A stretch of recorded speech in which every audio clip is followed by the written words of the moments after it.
नमस्कार, आपण पाहत आहात लोकन्याय न्यूज। चंद्रपूर शहरातून एक धक्कादायक आणि खळबळजनक बातमी समोर आली आहे। रामनगर पोलीस स्टेशन हद्दीतील मित्रनगर परिसरात एका इसमाची निर्घृण हत्या करण्यात आली आहे। दगडाने डोक्यावर वार करून ही हत्या करण्यात आल्याची प्राथमिक माहिती समोर आली असून संपूर्ण परिसरात भीतीचे वातावरण निर्माण झाले आहे। मिळालेल्या प्राथमिक माहितीनुसार मृत व्यक्तीचे नाव संतोष अरुण भेंडे असून ते मूळचे अमरावती जिल्ह्यातील पाला येथील रहिवासी असल्याची माहिती समोर आली आहे। मित्रनगर परिसरात असताना एका अज्ञात इसमाने दुचाकीवर येत संतोष भेंडे यांच्यावर अचानक हल्ला केला। हल्लेखोराने दगडाने त्यांच्या डोक्यावर जोरदार वार केले। हा हल्ला इतका भीषण होता की संतोष भेंडे यांचा घटनास्थळीच मृत्यू झाला।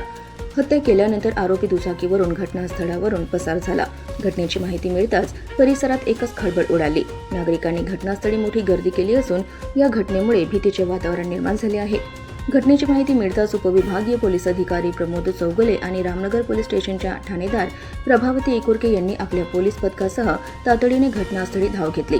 पोलिसांनी घटनास्थळाचा पंचनामा सुरू केला असून मृतदेह शवविच्छेदनासाठी पाठविण्याची प्रक्रिया सुरू आहे। दरम्यान हत्येमागील नेमके कारण अद्याप स्पष्ट झालेले नाही। पोलिसांनी अज्ञात आरोपीचा शोध सुरू केला असून परिसरातील सीसीटीव्ही फुटेज, तांत्रिक पुरावे आणि प्रत्यक्षदर्शीच्या माहितीच्या आधारे तपास वेगाने सुरू आहे। आरोपीला लवकरच अटक करण्यात येईल असा विश्वास पोलिसांनी व्यक्त केला आहे। चंद्रपूर शहराला हादरून सोडवणाऱ्या या हत्याकांडामागील नेमके कारण काय, आरोपी कोण आणि या प्रकरणात आणखी कोणते धागेदोरे समोर येतात याकडे आता सर्वांचे लक्ष लागले आहे। रोशन खानकुरे, लोकन्याय न्यूज, सिंदेवाही, चंद्रपूर।